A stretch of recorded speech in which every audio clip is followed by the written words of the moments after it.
하나님 아버지, 오늘도 변함없이 예배의 자리를 지키게 하신 은혜를 감사합니다. 건강 주시고 또 예배를 드릴 수 있는 환경을 허락하시고 특별히 우리 마음속에 하나님을 향한 거룩한 마음을 주신 것을 감사합니다.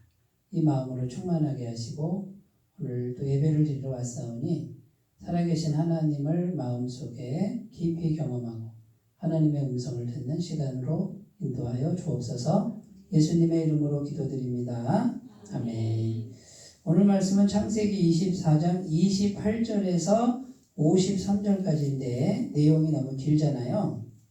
그래서 읽지는 않고 지금 이제 줄거리를 먼저 우리가 이제 좀 살펴보겠습니다. 28절을 먼저 한번 같이 읽어봐요. 28절 시작. 소녀가 달려가서 이 일을 어머니 집에 알렸더니, 이 소녀는 누구냐면 리브가죠. 그렇죠? 리브가고 이 일을 어머니께 알렸다 했는데 이 일이 어떤 일이냐면 아브라함의 종을 우물가에서 만나서 물도 주고 그 다음에 낙타에게도 물을 먹였더니 그 아브라함의 종이 선물을 줬죠. 은 반세겔 주고 손에 가락지를 줬습니다. 그래서 그 사람을 우리 집에 모시고 왔습니다. 우리 집에 유숙할 곳이 있다 그래서 어머니 모시고 왔습니다. 생각나세요? 지난주 한 거? 네. 까먹으셨으면 얼마 주고 까먹었냐고 내가 물어보려고 그랬는데 안 까먹으셨네요. 자, 그 다음에 29절 읽어봐요. 시작. 리브가에게 오라버니가 있어 그의 이름은 라반이라. 그가 우물로 달려가 그 사람에게 이르러. 집으로 모셔온 건 아니네, 그죠? 가서 얘기했더니 어머니가 야, 라반아, 네가 가봐라. 이렇게 한 것 같아, 그죠? 우물가에 가봐라. 남자가 가야지. 자, 근데 이 라반이라는 이름 들어보셨어요? 이제 라반이 야곱의 외삼촌이잖아요, 그죠? 그 야곱은 누군지 아세요? 리브가가 이제 시집을 가죠. 이삭하고 결혼해요. 거기 이삭의 두 아들 이름이 뭐예요? 쌍둥이를 낳잖아요. 쌍둥이를 낳는데 형의 이름이 에서고 동생 이름이 야곱이잖아요. 처음 듣는 것처럼 저를 쳐다보시면 괜찮습니다. 그렇게 좀 신기한 듯이 쳐다봐야 저도 할 맛이 나거든요. 그래가지고 에서하고 야곱하고 쌍둥이가 태어나는데 이 쌍둥이가 태어날 때 누가 먼저 나오냐면 에서가 나와요. 나오는데 야곱이 태어날 때부터 자기 형의 발 뒤꿈치를 딱 잡고 늘어지는 그렇게 태어나요. 그래서 이 야곱이라는 뜻이 발 뒤꿈치를 잡았다 이런 뜻이에요. 근데 다른 말로는 강도, 사기꾼 이런 뜻이 있어요. 그러니까 야곱이라고 하는 뜻이 좋은 뜻이 아니에요.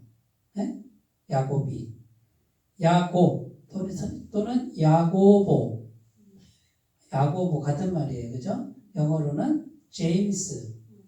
제임스가 야곱이요? 네, 제임스. 이제 조금 이해가 되시죠? 이게 처음 듣는 듯한 반응을 보여주셔야 제가 좀 할 맛이 납니다. 근데 이스라엘 백성들에게 야곱아 그러면요 10명 중에 한 5명은 뒤돌아봐요.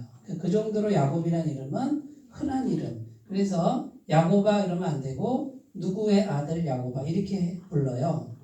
이스라엘은 성이 없다 그러잖아요. 이름만 있어요. 그래서 아버지가 중요해. 그 이스라엘 사회는 아버지의 권위가 상당한 권위예요.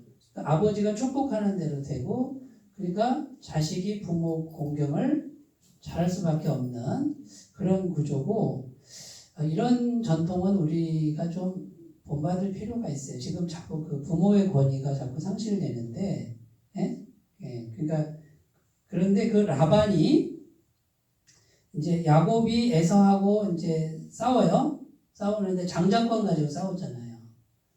그래서 이삭이 죽을 때가 돼가지고 큰아들을 축복하려고 네가 나가서 사냥을 잡아와라.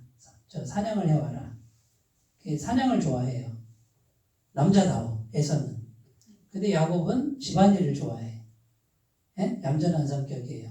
근데 아버지는 이삭은 에서 큰아들을 좋아하고 엄마는 누굴 좋아하느냐? 야곱을 좋아해요. 근데 아버지가 축복 기도를 하려고 사냥을 해와라. 내가 맛있게 먹고 흡족한 가운데 너를 마음껏 축복하겠다. 그랬는데 사냥 간 사이에 엄마하고 야곱하고 짜고 오늘 리브가하고 야곱하고 짜서 변장을 시키잖아요.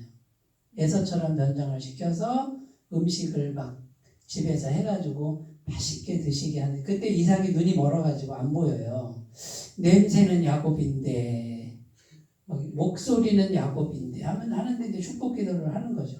그래서 야곱이 축복 기도를 받는데 그 전에 어떤 일이 있냐면 에서가 사냥 갔다 와서 배가 고파가지고 너무 시장한데 야곱이 팥죽을 끓이고 있었어.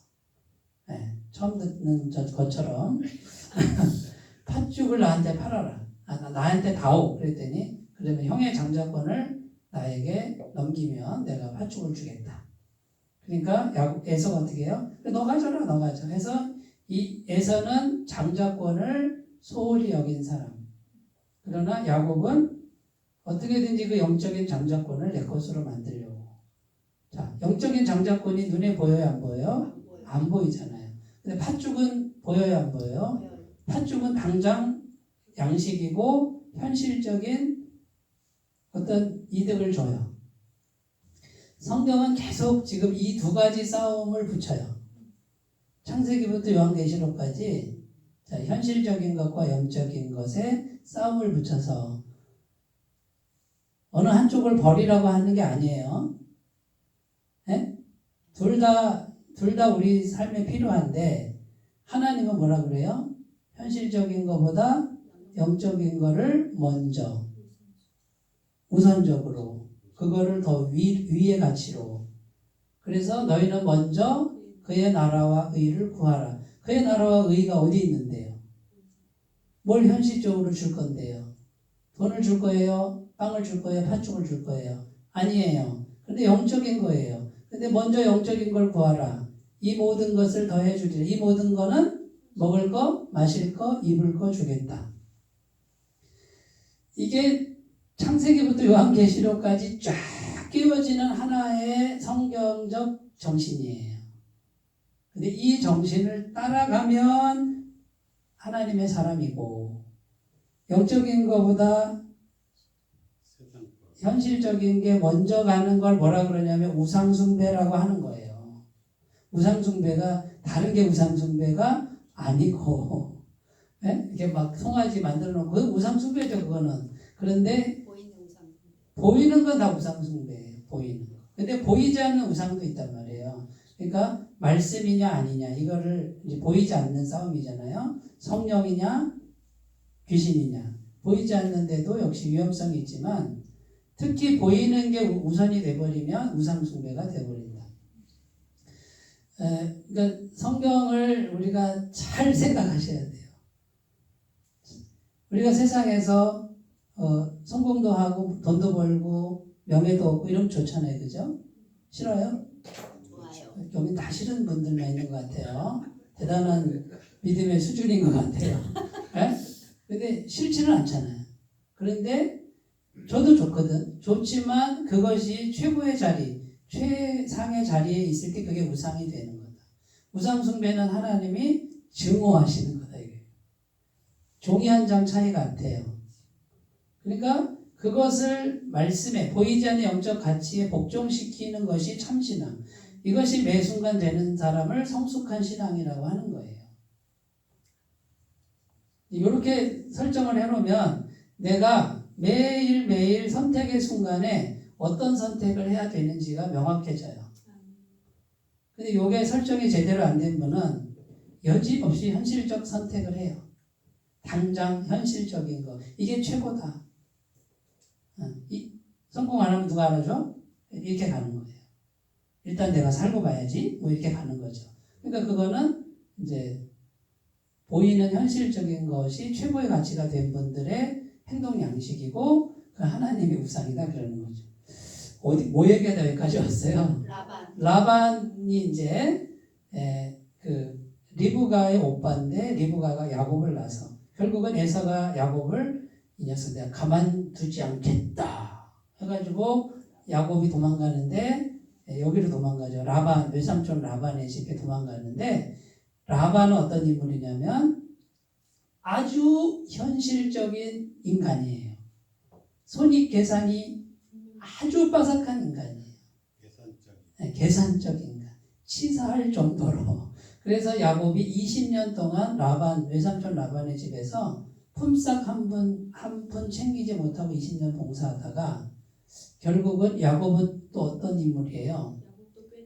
야곱은 악착 같은 인물이니까 이제 사기를 치는 거죠. 저 외삼촌 상대로 해가지고 한몫 챙겨서 부인은 넷이나 얻고 아들은 12이고 딸 하나 얻고 한몫 챙겨서 그 집을 도망쳐 나오죠. 대단한 인물이죠, 야곱이. 네?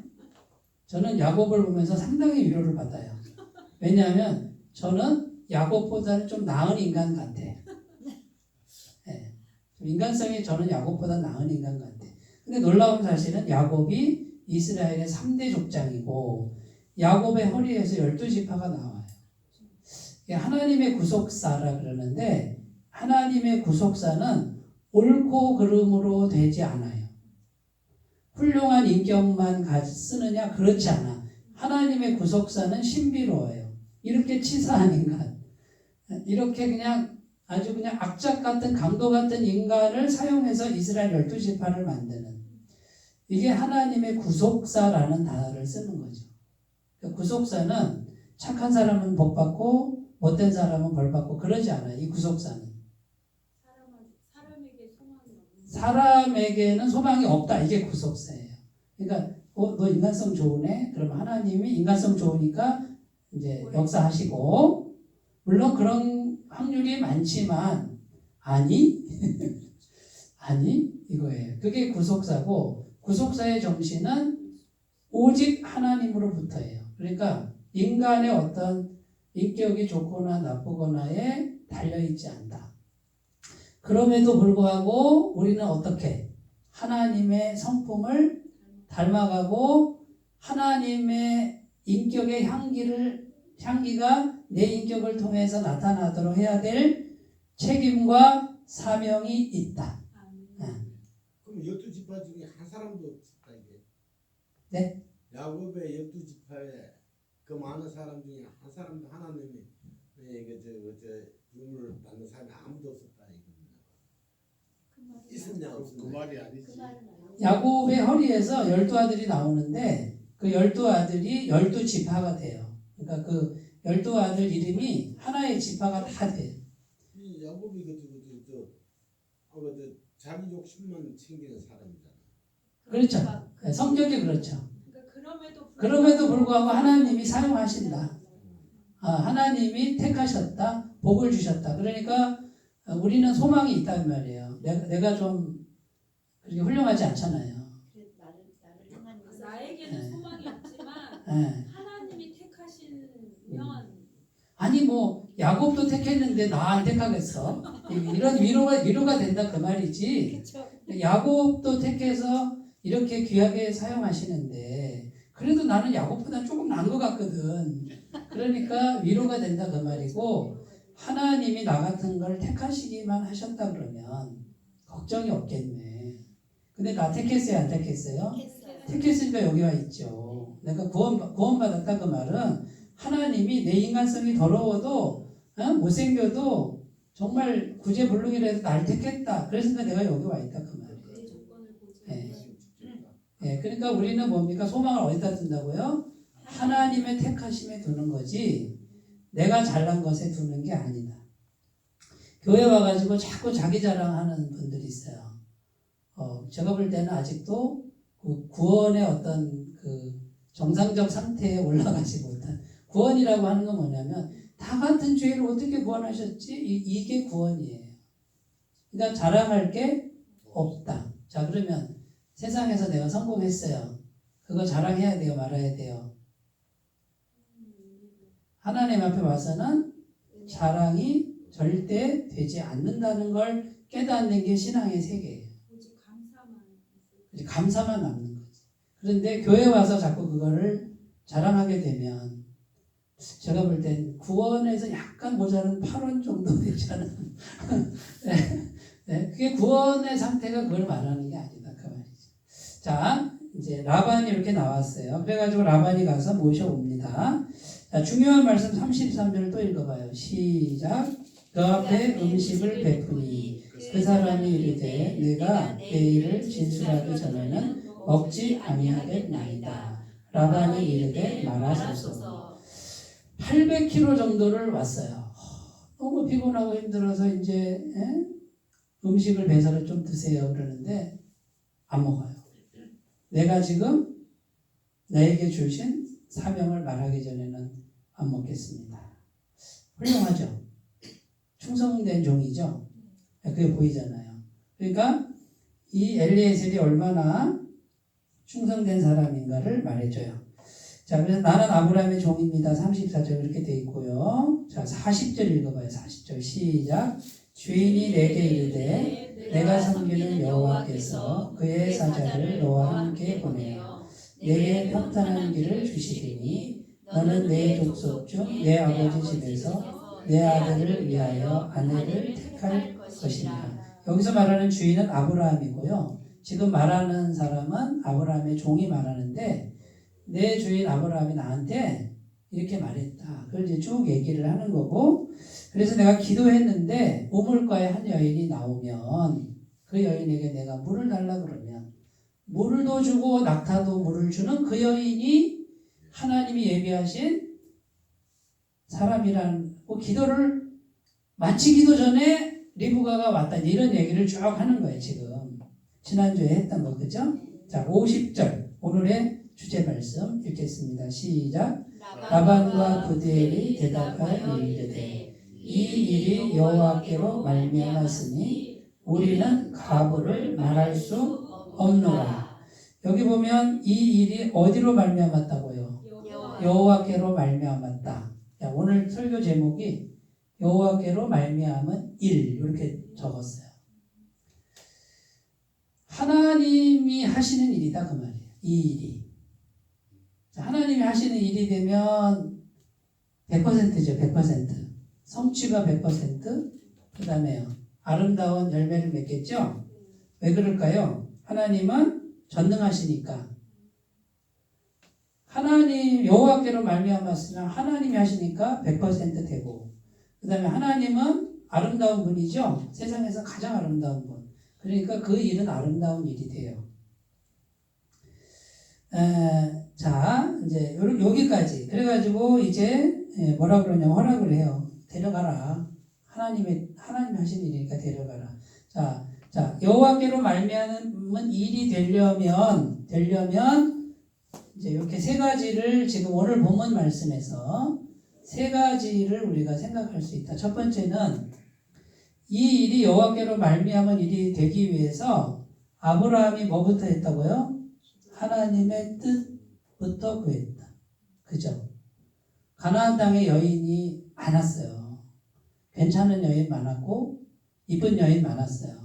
근데 아브라함이 기도를 하는데 가나안 땅 여인은 안 된다라고 하는 이제 그런 마음의 결정을 하고 이게 하나님 뜻이다. 하나님 뜻은 아무리 멀어도 아무리 힘들어도 고향에 있는 내 친족 그 여인을 데려와야 된다. 근데 아무리 힘들어도 하죠. 그래서 하나님의 뜻을 오직 하나님의 뜻을 먼저 구하는 거. 그럼 하나님의 뜻대로 하면은 누가 책임진다고요? 하나님이 책임지는 거예요. 그러니까 우리가 이제 뭐가 이제 지혜예요? 성경은 지혜의 책인데 IQ가 높아지는 책이 아니고 뭐가 지혜예요? 하나님 어떻게 할까요? 하나님 나 지금 이런 상황인데 어떻게 하는 게 하나님의 뜻이에요. 이렇게 하면 어려운데 이렇게 하면 불가능할 것 같은데 그래도 이게 하나님 뜻이네요? 그럼 내가 그대로 순종하겠습니다. 네? 힘들어도 순종하겠습니다. 망해도 순종하겠습니다. 하나님의 뜻이니까. 그러니까 하나님의 뜻은 뭐와 연결되냐면 말씀과 연결돼요. 그래서 말씀하는 거예요. 자, 하나님의 말씀은 변함이 있어요, 없어요? 없어요. 변하면 하나님 말씀이 아니죠. 변하는 건 사람의 말이지 변하는 건 하나님 말씀이 아니다. 오직 주의 말씀은 세세토록 있도다. 꽃은 떨어지고 풀은 마르나. 그죠? 오직 여호와의 말씀은 세세토록 있도다. 하나님의 말씀의 율법의 1.1획도 변하지 않고 그대로 다 성취된다. 이렇게 돼 있죠? 왜? 하나님의 말씀이니까 그래요. 그러니까 우리가 성경을 계속 듣는 이유는 성경이 하나님의 뜻이고 하나님의 말씀이니까 하나님 자체와 똑같아. 그러니까 성경대로 하면은 100%다. 그런데 상황이 불리해지면 이 말씀대로 하다가는 좀 안 되겠는데 나만 손해보겠네. 싹 잠깐만 덮어. 이거 지나간 다음에 말씀 지키자.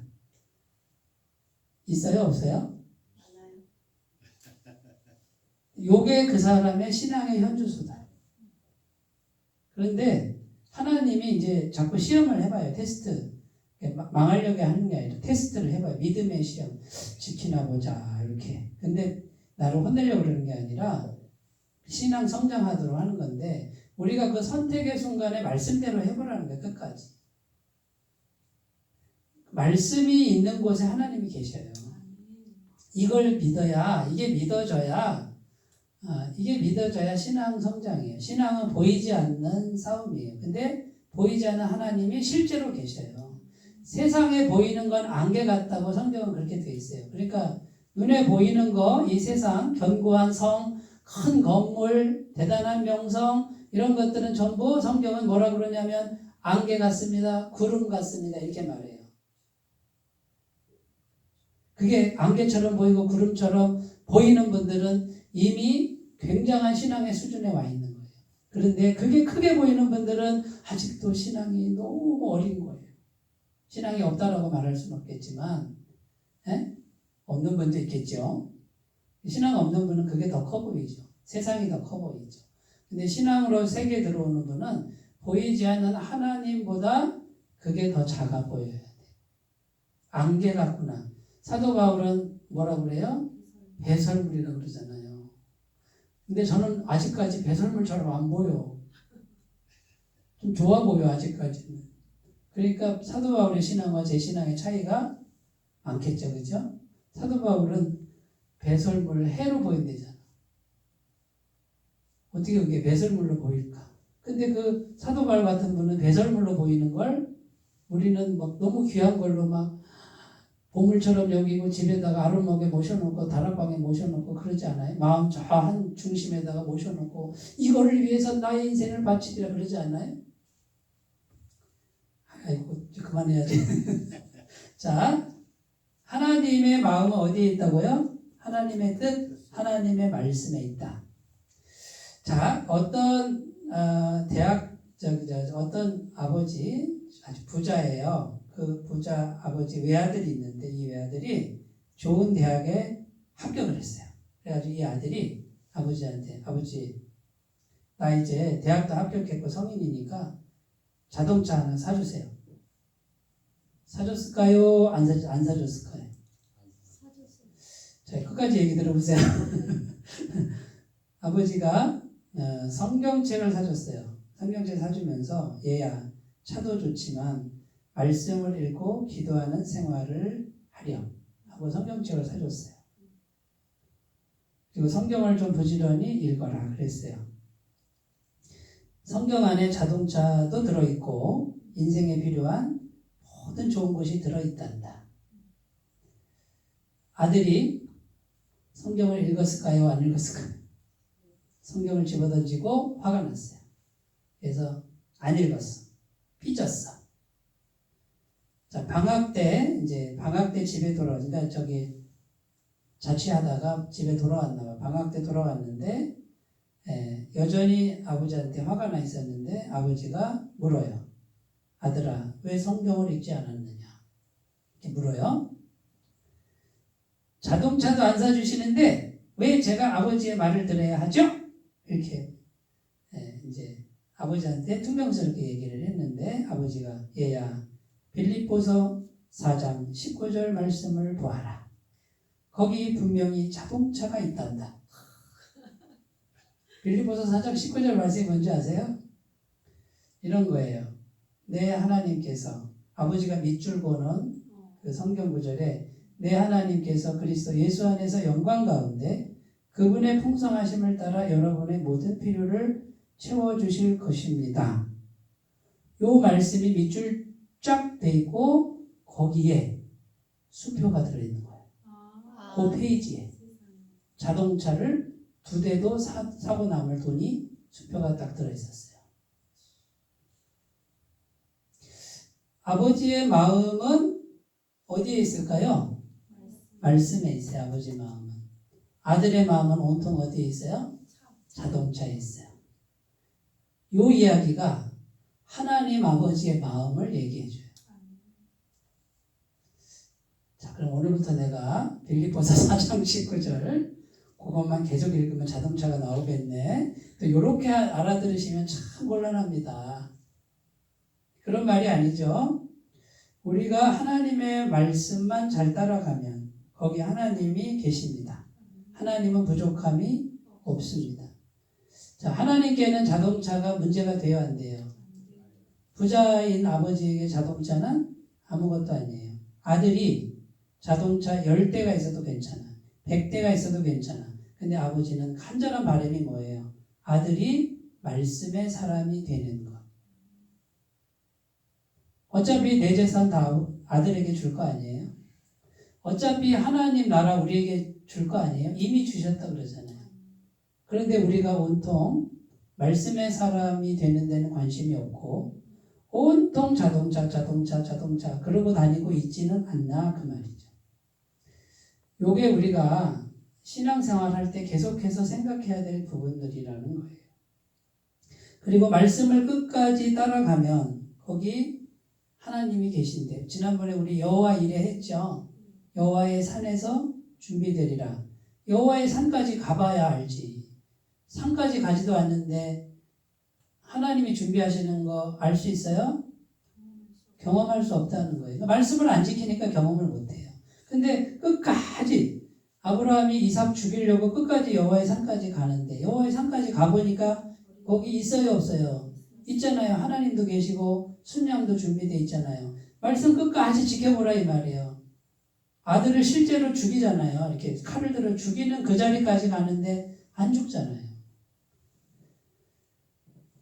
낭떠러지에서 하나님이 그래요. 뛰어내려라. 이게 하나님 말씀이에요. 그러면 우리가 뛰어내려 봐라 그 말이에요. 갑자기 얼굴이 어두워지시네. 근데 성경이 말하는 거예요. 성경이.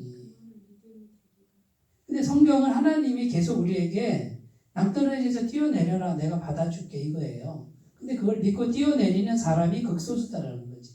그러니까 신앙성장이 되기가 결코 쉽지 않아요. 구원은 공짜로 받는 것 같은데 신앙성장은 내가 전폭적으로 하나님께 맡겨야 되는 거예요. 말씀에다가 나를 올려놔야 돼요. 낭떠러지에서 떨어진다. 그래도 말씀을 믿고 갈 수 있느냐. 이 싸움이라 그 말이에요. 자, 말씀이 왜 중요하냐면 말씀이 곧 하나님이시기 때문에 그러고 말씀을 지킬 때 나는 하나님과 연결이 됩니다. 자, 두 번째로 가볼게요. 두 번째. 자, 자기 자리, 자기 일에 충성하기. 충성이죠? 아까 우리가 읽었는데 33절에 음식을 쫙 베풀었는데 이 종이 뭐라 그래요? 내가 내 일을 진술하기 전에는 먹지 않겠습니다. 그래요. 자, 이 사람은 생각해봐요.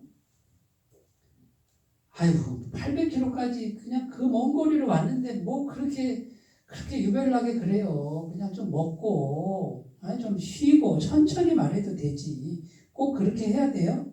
왜 차려놓고 먹지도 않으면서 내가 내 말을 하기 전에는 진술하기 전에는 먹지 않겠습니다. 그래야 되냐 그 말이에요. 그런데 이 종은 자기 일, 자기 자리 아주 충성되게 그 일을 감당해요. 자, 그 일이 좋은 일이에요, 안 좋은 일이에요? 결과적으로 좋은 일이지만 굉장히 힘든 일이에요. 목숨을 거는 일이에요. 누구도 하려고 하지 않는 일이에요. 예? 도망가도 아브라함이 뭐라고 그러겠어요? 근데 도망도 안 가. 그냥 그 자리를 지켜. 그러니까 이제 여기서 중요한 게 뭐냐면, 내가 서 있는 자리, 내가 하는 일, 그거를 판단하지 말라는 거예요. 경중을 따지지 말고, 내가 서 있는 자리가 아무리 작아도, 내가 하는 일이 아무리 허접해 보여도, 그 자리에서 어떻게 하라고요? 하나님 앞에서, 하나님께 이렇게 가는 거예요. 그러면 그 자리, 그 일이 하나님이 함께 하시는 자리, 하나님이 함께 하시는 일이 된다. 그러면 그 작은 일이, 그 허접한 일이 하나님 크기의 일이 된다. 결국 이 종이 이 일을 했기 때문에 이삭이 결혼하죠, 그죠? 예? 2대 족장 결혼이 되고 거기서 후손이 나오고 이스라엘 이제 아브라함 후손에서 수많은 나라가 거기 예수 그리스도가 나오는 그 계보를 잇는 굉장히 중차대한 역할을 하는 거예요. 성경에 딱 여기만 나와요. 근데 얼마나 귀한 일이냐 하니까 이 사람의 이름이 엘리에셀이라고 이름이 딱 나와요. 성경에 이름 나온다는 건 대단한 거예요. 하나님이 주목하셨다라는 거죠. 자, 그래서 하나님은, 자, 그러면 이 사람이 지금 이삭의 신부감을 구하는 일을 하지만 이 사람이 왜 뽑혔을까요? 평상시에 어떻게 했다는 거예요? 평상시에. 오랜 시간 동안 이 사람은 자기 자리에서 무슨 일을 하든지 충성되고 신실하게 하나님 앞에서 해왔던 걸 누가 봤다는 거죠? 아브라함이 본 거예요. 그러니까 이 사람이 뽑힌 거예요. 그러면 이 사람이 이런 역할을 하는 거는 어느 날 갑자기 된 것이 아니다. 작은 일을 항상 하나님 앞에서 해오던 그 연장선상에서 이렇게 귀한 사명을 감당하게 된다라는 것이죠. 다른 사람, 다른 일과 비교하기가 쉽죠, 우리가. 비교하는 거 이제 오늘부로 청산하시고 또 청산했다가 다시 와도 다시 또 청산하시고. 자, 하나님은 넘버원 1등을 찾는 게 아니에요. 세상은 넘버원을 원해. 1등, 영웅. 이 세상 가치예요. 그런데 하나님은 only one. 내가 꼴등이라도 하나님은 나만 보신다. 1등을 사랑하는데, 전폭적으로 사랑하는데 꼴등인 나도 전부를 걸고 사랑하신다. 이게 성경적 가치관이에요. 그러니까 나는 지금 생각을 세상에서 사니까 열심히 살고 성적도 내고 남들보다 앞서가고 이런 것도 있긴 있어야 되지만, 자, 성경 안에 들어와서 하나님 믿을 때는 아니야. 하나님은 내가 꼴등이라도 전부를 다해서 날 사랑하시오. 그 사랑을 받아들이는 거예요. 그리고 자꾸 비교가 되죠. 저 사람은 나보다 늦게 들어왔는데 승진도 팍팍 되네. 돈도 잘 버네. 이제 이렇게 하면 마음이 균열이 깨지잖아요. 세상에서 사니까. 자, 그때 어떻게 해요? 마음을 위로해야죠. 그죠? 비교하지 말자. 하나님은 전부를 내서 지금 내 자신을 있는 그대로 사랑하신다. 내가 내 자리에서 자꾸 비교가 되고 그러지만 어떻게 해요? 하나님과 앞에서 내가 내 자리에서 충성하면 하나님이 언제든지 나와 함께 하시고 내가 하는 모든 일이 하나님과 연결되어 있으니 이 일은 세상에서 1등 하는 것보다 훨씬 더 가치 있고 영적인 일이다. 자, 예수님이 공생애 하시기 전에 뭐 하셨을까요? 예수님이 30세 될 때까지 뭐 하셨어요? 성경에 거의 안 나오죠? 12살 때 성전에 올라간 것밖에 안 나와요. 뭐 했을까요, 예수님? 아버지 도와서 목소리를.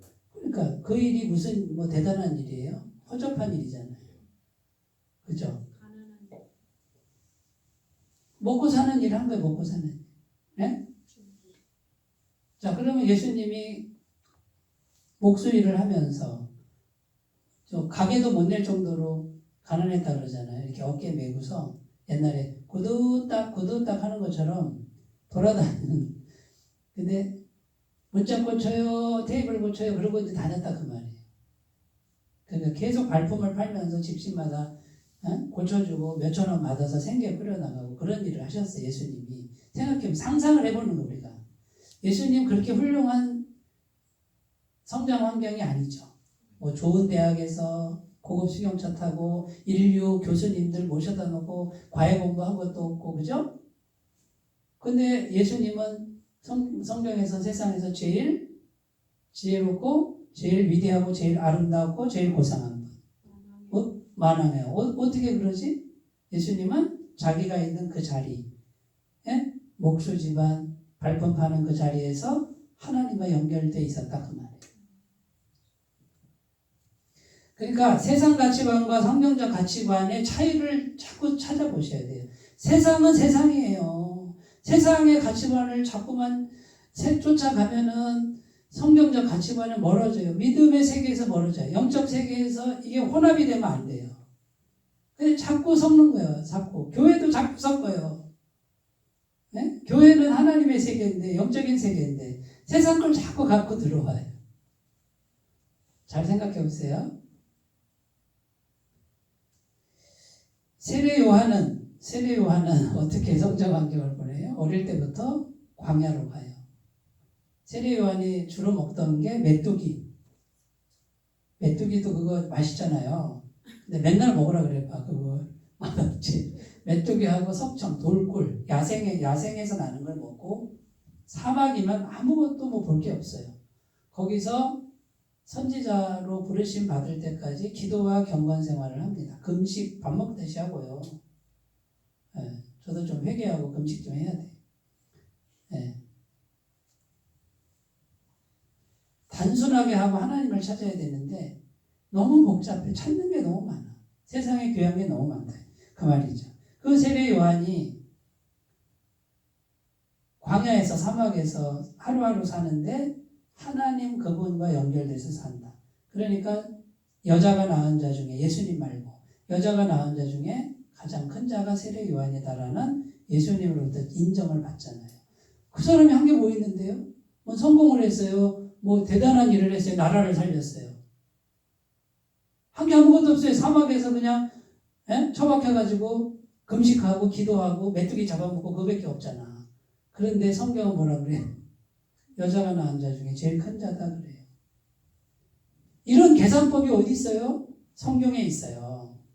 세상 계산법하고는 전혀 다른 계산법이에요. 그러니까 우리가 영적인 세계, 하나님의 세계, 이 세계, 성경이 말하는 이 세계와 세상이 얼마나 차이가 많은지 이걸 찾아가야 신앙 성장이 이루어져요. 자, 세 번째. 무슨 말씀인지 아시겠죠? 내가 아무리 작은 자리에 있어도 아무리 작은 일을 해도 하나님과 연결되는 중심. 세 번째, 지속적으로 인도하심을 구하기. 엘리에셀이 계속 순간순간마다 구하죠. 하나님 어떻게 할까요? 하나님 확증해 주세요. 하나님. 그런데 하나님은 어떻게 해요? 나를 불렀니? 하나님 찾았으니 내가 또 가르쳐주고 하나님 찾았니? 내가 또 가르쳐주고. 그러니까 하나님도 신실하시고 이 종도 신실해요. 모든 순간에 하나님이 개입하시도록 기도하는 태도가 중요합니다. 자, 여기서 기도하는 거는 어떤 태도가 중요하냐면 내가 종입니다 이래야지. 하나님 내가 기도했으니 응답해야죠. 누가 종이에요? 하나님이 종이잖아요. 그죠? 이런 태도는 안 되고 하나님 종이 여기 있는데 불쌍히 여겨주세요. 하나님 가르쳐주세요. 안 가르쳐주면요. 안 가르쳐주셔도 괜찮습니다만 저를 좀 도와주시면 좋겠어요. 주님 이런 태도로 기도하시면 하나님이 왜 응답을 안 하시겠냐 그 말이에요. 기복적 기도는 뭐냐면 하나님을 채무자로 만들어 주시옵소서 이렇게 그러면 하나님 꼭 주셔야 되는 걸로 생각하고 주시옵소서를 만번하면 하나님이 주시는데 그러면 누가 주인인 거예요? 내가 주인이고 하나님 종이지. 그죠? 그냥 하나님 생각만 해도 마음이 하나님 앞에 종이 되면 하나님이 아시고 주셔요.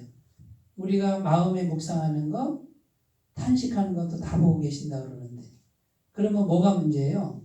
기도를 막 열광되게 하고 막 소리치고 하고 이게 아니라 진실된 마음으로 하나님을 향해서 종된 자세로 하나님 이렇게만 해도 하나님 벌써 우리에게 있어야 할 것을 아신다 이렇게 되어 있단 말이에요.